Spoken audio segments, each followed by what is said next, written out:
नमस्कार मित्रांनो, सर्वांना श्री स्वामी समर्थ। आजच्या या व्हिडिओमध्ये 15 जानेवारीला किंक्रातीचे काहीच नाही केले तरी चालेल, पण या 2 चुका करणे टाळा, घरात आनंद व भरभराट होईल। 14 जानेवारीला मकर संक्रांतीच्या दिवशी सण साजरा करणार आहोत। तसेच 13 जानेवारीला आपण भोगी हा सण साजरा केलेला आहे।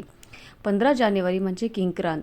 किंक्रांतीच्या दिवशी धार्मिक मान्यतेनुसार काय करावं आणि काय टाळावे यासाठी हा व्हिडिओ संपूर्ण पहा आणि चॅनलवरती अगदी नवीन असाल तर सबस्क्राईब करायला विसरू नका।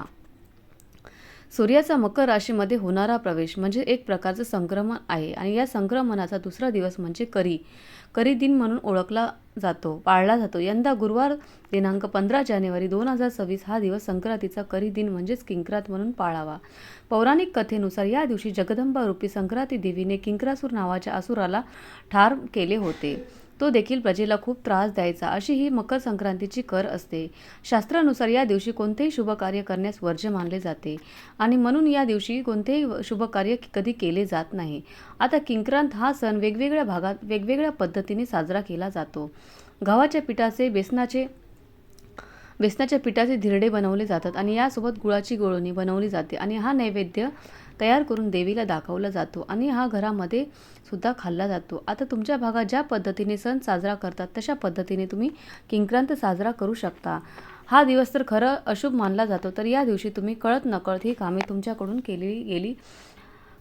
केली गेली किंवा या चुका तुमच्याकडून झाल्या तर वर्षभर तुमच्या आयुष्यामध्ये संकट, कटकटी, अडचणी आणि तुमच्या मागे लागतील आणि म्हणून त्याचबरोबर किंक्रांतीला एक काम नक्की करावे। जर तुम्ही किंक्रांतीला हे काम केले तर संपूर्ण आयुष्य सुखामध्ये जाईल आणि तुमच्या सर्व इच्छा आणि मनोकामना हे पूर्ण होतात। तर कोणते आहेत ते कामं हे आज आपण बघणार आहोत। महिलांनी किंक्रांतीच्या दिवशी करू नयेत ही कोणती एक काम आहे ती आवर्जून या दिवशी करावी, याबद्दलची संपूर्ण माहिती मी तुम्हाला आजच्या या व्हिडिओमध्ये देणार आहे। तर व्हिडिओ नक्की शेवटपर्यंत बघा। आपण जे कार्य करतो तेच आपल्याबरोबर सोबत येतं। या दिवशी आपण वाईट गोष्टी केल्या तर वाईट गोष्टींना वर्षभर आपल्याला सामोरंही जावं लागतं। पहिलं कार्य आहे, महिलांनी संक्रांतीच्या दिवशी घातलेल्या ज्या बांगड्या आहेत त्या बांगड्या फोडू नयेत किंवा फुटणार नाही याची काळजी घ्यावी। काढायचे असतील तर अलगद काढा। लाखेचा चुडा आजच्या दिवशी काढू नका। चुकून उरला किंवा फुटला तर काही हरकत नाही, कारण तो जास्त वेळ टिकतही नाही। तसेच सडा मारण्यासाठी महिलांनी या दिवशी शेणाला हात लावू नये, ते शेण काढू नये असं म्हटलं जातं। महिलांनी किंक्रांतीच्या दिवशी चुकून सुद्धा केस धुवू नये। संक्रांतीच्या दिवशी कुंकू केसात आहे आणि म्हणून महिलांनी केस धुवत असतात, पण हा एक दिवस कुंकू केसात तसंच ठेवायचं असतं। केस किंक्रांतीनंतर करी दिन झाल्यानंतर दुसऱ्या दिवशी तुम्ही धुवू शकता। त्याचबरोबर मकर संक्रांतीला 5 वर्षाच्या आतील मुलाचं बोरनाणं केलं जातं। लहान मुलांचं बोरनाणं रथसप्तमीपर्यंत केलं जातं आणि जर तुम्हाला शक्य असेल तर तुम्ही म्हणजे किंक्रांती ते बोरनाणं करण्याचा प्रयत्न करा। ज्या लहान मुलांना बोरनाणं हे किंक्रांतीला केलं जातं त्या मुलांची किंक्रांतीला त्यांची किरकिर निघून जाते। म्हणून रथसप्तमी पर्यंत करण्यापेक्षा तुम्हाला जर शक्य असेल तर तुम्ही किंक्रांतीच्या दिवशी मुलाचं बोरनाणं करण्याचा प्रयत्न करा, त्यामुळे मुलांची किरकिर, चिडचिड निघून जाते। तसेच त्यासोबत मुलं सतत आजारी पडत असतील, मुलांना सतत नजर दोष होत असेल तर या अडचणी सुद्धा होतात। त्यामुळे या दिवशी मुलांसाठी काही खास उपाय केले जातात। त्याबद्दल बोरनाणं एक आहे तर हे किंक्रांतीलाच करावं असं म्हटलं जातं आणि नंतर तुम्हाला किंक्रांतीला बोरनाणं करणं शक्य झालं नाही तर मग तुम्ही रथसप्तमीपर्यंत कधी करू शकता, परंतु किंक्रांतीला करणं म्हणजे अतिशय शुभदायक मानलं जातं। म्हणून आवर्जून तुम्ही किंक्रांतीला करण्याचा प्रयत्न करा। किंक्रांतीला घरामध्ये चुकूनही वादविवाद, क्लेश, भांडण करू नये। असं म्हणतात की छोट्या मोठ्या गोष्टी घरामध्ये घडतात आणि छोटे मोठे वादही मोठे होतात, परंतु किंक्रांतीच्या दिवशी चुकूनही मोठे वाद घालू नका। त्याचबरोबर शेजारी असू देत किंवा इतर कोणाशी वेडेवाकडे बोलू नका आणि वाद निर्माण करू नका।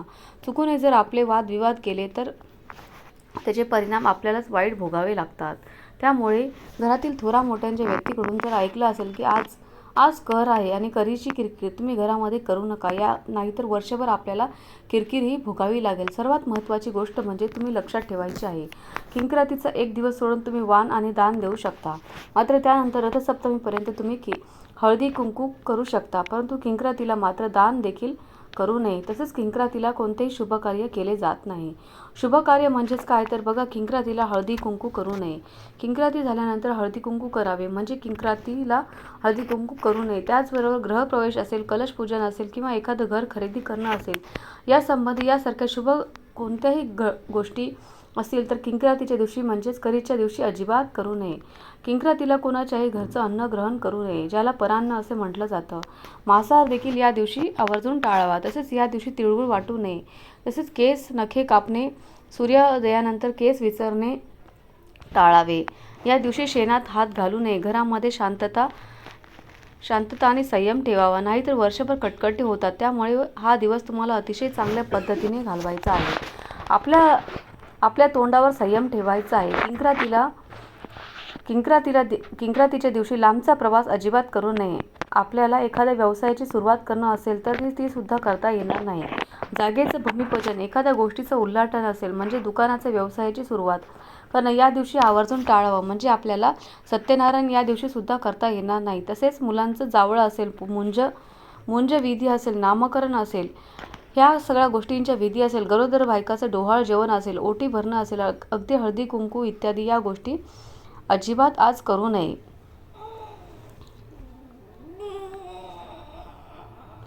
बघा, मकर संक्रांतीच्या दिवशी सुगड पूजा उचलावी. ते दबाण म्हणून पण देऊ ठेवू शकता. पण मकर संक्रांतीची सुगड पूजा उचलली तर जर नसेल तर संक्रांतीला तर त्यातला ओसा आहे किंक्रात झाल्यावर सुवासिनीला किंवा गाईला किंवा तुळशीला तसेच आपल्या कुलदेवीला द्यावा. पण किंक्रांत हा दिवस त्यासाठी वर्ज्य मानला गेलेला आहे आणि किंक्रातीला संक्रांतीचे सुगड पूजन देखील पाहत नाही. त्याच्यामुळे संक्रांतीच्या दिवशी तुम्ही जी पूजा काढून घेतलेली नसेल तर ती आहे तशीच तुम्ही एखादा नवीन ब्लाऊज पीसने झाकून ठेवा. त्यानंतर दुसऱ्या दिवशी तुम्ही म्हणजे किंक्रात झाल्यानंतर ती उचलली तरी चालेल. मकर संक्रांतीच्या दिवशी या करीच्या दिवशी म्हणजेच किंक्रातीला आपण महाराष्ट्रामध्ये काही भागामध्ये अशी पद्धत आहे की भोगीच्या दिवशी जी काही बाजरीची भाकर बनवली जाते त्यातील थोडी भाकरी मुद्दाम ठेवतात आणि ही भाकरी मातीच्या सुगडामध्ये झाकून ठेवली जाते. आणि ही शिळी भाकरी किंक्रांतीच्या दिवशी खाण्याची पद्धत आहे. ज्याच्याकडे पाहत पद्धत असली तरी ही भोगीची भाकरी आवर्जून या दिवशी खा. आणि ज्याच्याकडे पद्धत नाही त्याने गव्हाची खीर, बेसनाचे धिरडे, गुळवणी यासारखे पदार्थ या दिवशी करून खावे. याला संक्रांतीची कर उलटणे असं म्हटलं जातं, ज्यामुळे आवर्जून करावं. आता या किंक्रातीच्या दिवशी काय करावे आणि या दिवशी आपल्याला दररोजची देवपूजा करता येईल. तसेच नित्य नियमाप्रमाणे आपण आपल्या देवपूजा, तुळशीची पूजा करण्याला कोणतेही बंधन नाही आणि या गोष्टी आपण बिनधास्तपणे करू शकता. तसेच यामध्ये आपल्याला आपल्या कुलदेवतेचे नाम जप करायचं आहे, कुळाचे स्वामी यांचे देखील नाम जप करायचं आहे. तसेच गुरुचे देखील नामजप करू शकता. तसेच गीतेतील 15वा अध्याय वाचणं किंवा ऐकणं हे देखील खूप अतिशय लाभदायक ठरू शकते. आपल्याला कोणत्याही प्रकारची भीती वाटत असेल, आपल्या मनामध्ये भीतीचं घर बनलेलं असेल तर ही भीती घालवण्यासाठी या दिवशी आपण ओम नमो भगवते वासुदेवाय नमः या मंत्राचा जप नक्की करावा. तसंच विशेष म्हणजे आपल्याला या दिवशी संध्याकाळी एक उपाय करायचा आहे. अतिशय खात्रीशीर उपाय करायचा आहे. खूप लाभदायक हा उपाय आहे. तो देखील आपल्याला करायचा आहे. आपल्याला या दिवशी संध्याकाळी सूर्य मावळतो त्याच वेळेस कोणत्याही व्यक्तीने हातामध्ये काळे तीळ घेऊन हा उपाय करता येईल. चिमूटभर काळे तीळ आपल्याला आपल्या हातात घेऊन उजवा हात आपल्या डाव्या हाताला लावायचा आहे आणि आपल्या घरामध्ये मुख्य प्रवेशद्वार करून तो 7 वेळा हे काळे तीळ तुमच्या घराच्या चौकटीपासून ते खालच्या उंबऱ्यापर्यंत उतरायचे आहेत आणि या घराच्या उत्तर दिशेला हे काळे तीळ फेकून द्यायचे आहेत. आणि तीळ फेकल्यानंतर मागे वळून न पाहता सरळ पुढे बघून यावे. घरात प्रवेश करण्यापूर्वी हातपाय स्वच्छ धुवावे व घरातील देवांचे दर्शन घ्यावेत आणि ओम नमः शिवाय किंवा महामृत्युंजय मंत्र यावेळेस तुम्ही म्हणू शकता किंवा तुम्ही ऐकू शकता. आणि काळे तीळ नसेल तर खडे मीठ घेऊन तुम्ही हा उपाय करू शकता. याने सर्व प्रकारची निगेटिव्हिटी, नजरबाधा या उपायाने निघून जाते. तर बघा मित्रांनो, कर म्हणजे काय असते तर वर्षभरातील 12 महिने असतात. तर 12 महिन्याची 12 संक्रांती होतात.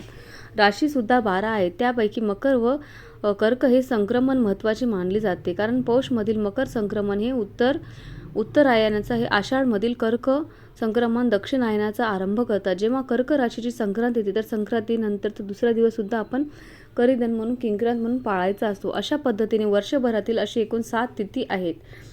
तर आपल्याला ही करी दिन पाळायचा असतो आणि सर्व करीचे नियम सारखेच आहेत की जेव्हा जेव्हा जेव्हा हा करी दिन येईल तेव्हा तेव्हा आपल्याला जी काही कामं आहेत ती आपल्याला वर्ज्य करायची आहेत. जर तुम्हाला हा माहितीपूर्ण व्हिडिओ कसा वाटला, जर आवडला असेल तर उपयुक्त वाटला असेल तर व्हिडिओला एक लाईक नक्की करा आणि चॅनलवरती नवीन असेल तर सबस्क्राईब करायला विसरू नका. व्हिडिओ शेवटपर्यंत पाहिल्याबद्दल अगदी मनापासून तुमचे धन्यवाद.